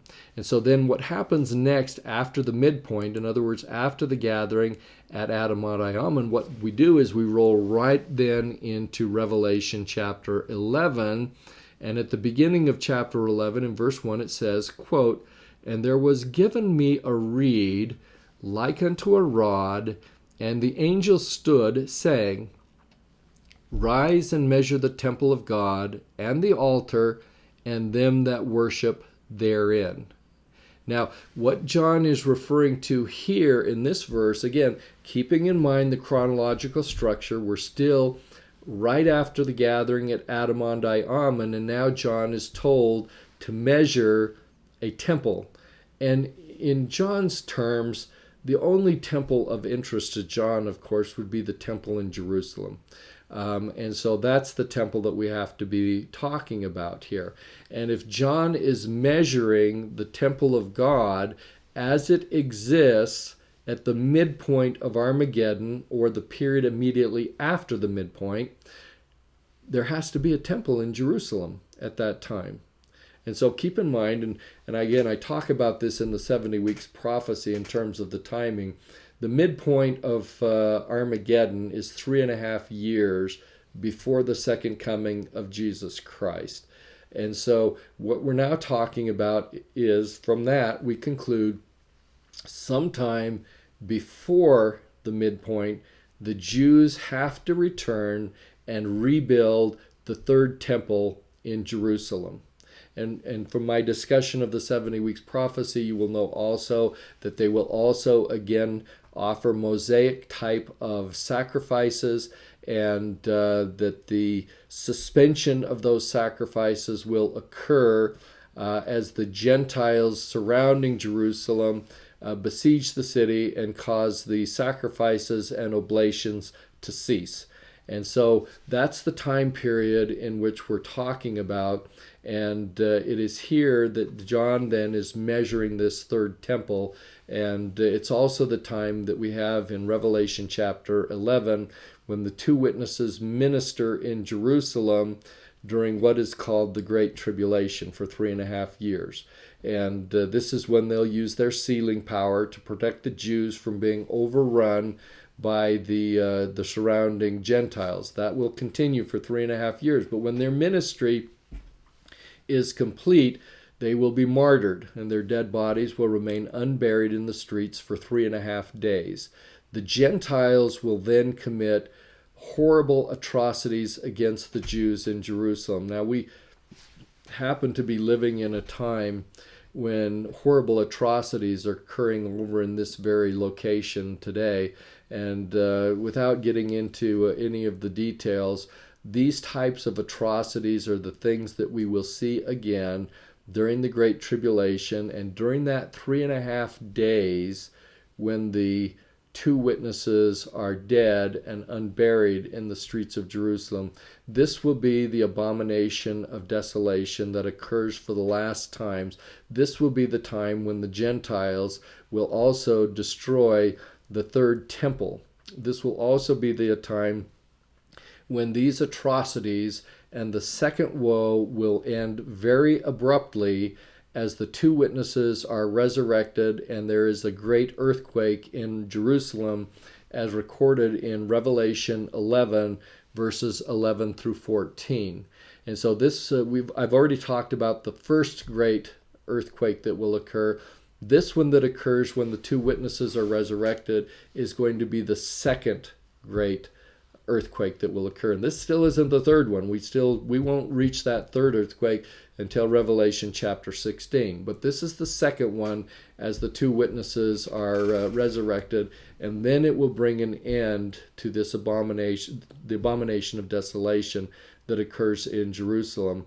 And so that then brings us to Revelation 11 verse 14, where we're now told that the second woe is past, and behold, the third woe cometh quickly.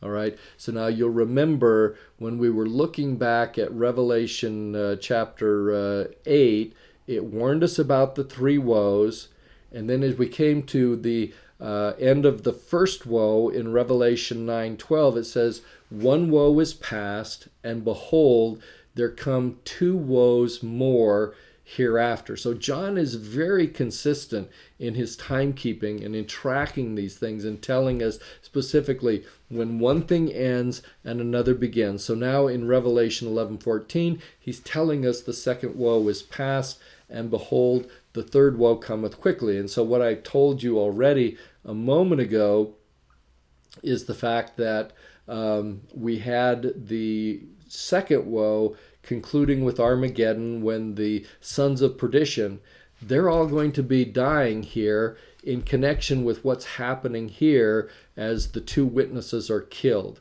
So that's where we kind of try and sink everything into a little bit. Now, the third woe that John is announcing here is something that then coincides with the seventh and final trumpet angel of the seventh seal. And so that's when the celestial people are going to meet their maker, is during this third woe. But that's still ahead. And John is telling us, hey, this is going to come really fast. That's one of the beauties of Revelation, even though there's lots of symbolism and signs, and some of them are a little bit challenging, the beauty of it is he's giving this chronological roadmap that no one can mistake about what's happening, when, where, why, and how. And so if you just follow that track and don't assume that, well, this Revelation 10 is just an interlude, or chapter 7 is just an interlude. They don't have anything to do with the ongoing chronology. Once you put them back into the chronology and accept them for what they are, symbolically speaking, the complete picture really comes into focus very readily, and we begin to understand everything that has to happen prior to the second coming of Jesus Christ. Now, the last thing that happens in Revelation chapter 11 is found in verses 15 through 19. So he just got done telling us the second woe is past and the third woe cometh quickly, and then he gives us a brief introduction to the third woe, including his description of the second coming. He doesn't give us any details at this point. He simply starts talking about these signs that will be occurring, and that he's then going to give us a whole bunch more of detail to come. Now that's kind of where we end our discussion of the 11th chapter of Come Follow Me, and that's what we're supposed to cover today. As you can see, there's a lot of content, and we've only been able to kind of scratch the surface on it, but I'm hopeful that with the detail that I've given you at this point, you can actually read these chapters and will have a context for understanding many of the signs, symbols, and details that you can actually look at for yourself. And if you want me to do that for you, I will happily do that in the future, but I just don't have the ability to do it in this one sitting. And so we're going to circle back and go verse by verse on these things at a future time. Now, where does that leave us? Well, where that leaves us is as we start the next lesson in Come Follow Me, we're going to start out in Revelation chapter 12, which is the one departure from John's chronological account where he does this flashback to the premortal existence and then takes us right back where we here ended. And so here we're ending at the end of chapter 11 with an introduction to the third woe. John is then going to do a flashback in chapter 12, and it's going to continue for 3 chapters up until the end of chapter 14. And when we get to the end of chapter 14 and we start into Revelation 15, guess what happens? At Revelation 15, it picks up exactly where we left off here at the end of chapter 11. In chapter 11, he gave us an introduction to the third woe. He then does a flashback that brings us right back up to exactly the same point. And then in Revelation 15, he then starts the description and information pertaining to the third woe, when all of the telestial survivors that made it through the second woe, now they're going to get theirs. And that's where we have to leave it. As I mentioned at the outset, there are a lot of challenging things that you read about, a lot of the plagues and everything. But at the same time, my message of hope to you is that you can recognize the Lord's hand in your life, and recognize also that as you keep the commandments and do the things that the Lord has asked you to do, you will be able to recognize His hand in your life, and you will be able to know and have confidence that He will bless you despite all the tribulations and difficulties that swirl around you. Go back and read chapter 7 about what you need to do to be able to qualify among those who will be able to stand. You will be among those who found Jesus, and He will not forget you, and He will bless you throughout this time. And that's my hope and prayer in the name of Jesus Christ. Amen.